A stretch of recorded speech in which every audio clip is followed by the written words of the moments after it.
So the intellect is also called aql. Now aqala means to restrain.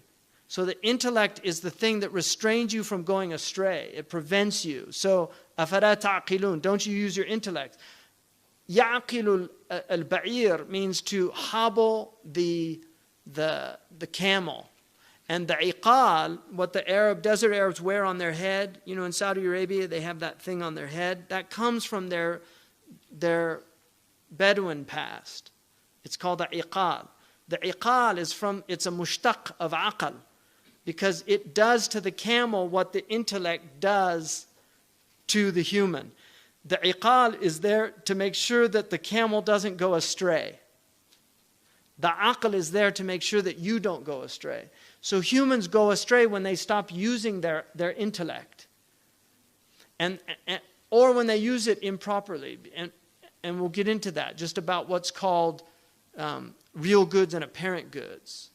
In all the Abrahamic languages, the word for sin, to sin, means to miss the mark. It's an archery term. Armatia in New Testament Greek, right? In Hebrew and in Arabic, khati'ah, which is it's a akhta'tu al-marma.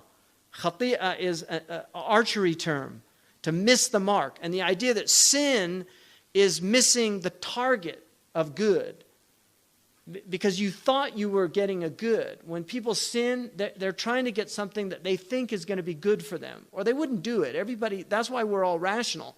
Even when people sin, they sin for rational reasons.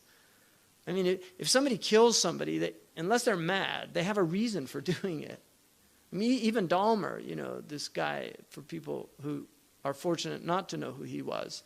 But in America, we had this guy that was eating kids, you know. But he was a Satanist. He worshipped Satan, and he believed that, you know, that he was getting some kind of power in doing that. So there was some reason for why he did that.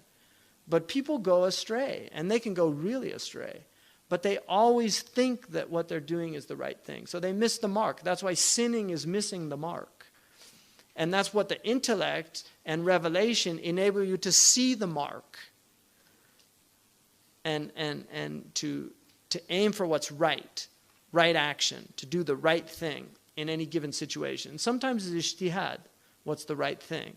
Imam Umar, radiallahu anhu, he suspended the had punishment during the famine, because he said it's inappropriate to implement a punishment on people when they're only doing what they're doing out of necessity. So there he was using his intellect, his aql, to apply a hukm shar'i that in normal circumstances would have been one thing, but he was saying, in this one, I think it's this.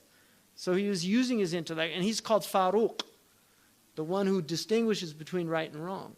And he had a brilliant mind. I mean, Sayyidina Umar was a great logician, but he didn't need formal logic. In the same way, he was a great Arabic master, and he didn't know formal grammar. I mean, Umar didn't know fa'il and maf'ul bihi and, you know, makhfud bi nazar khafid. He didn't know any of those things.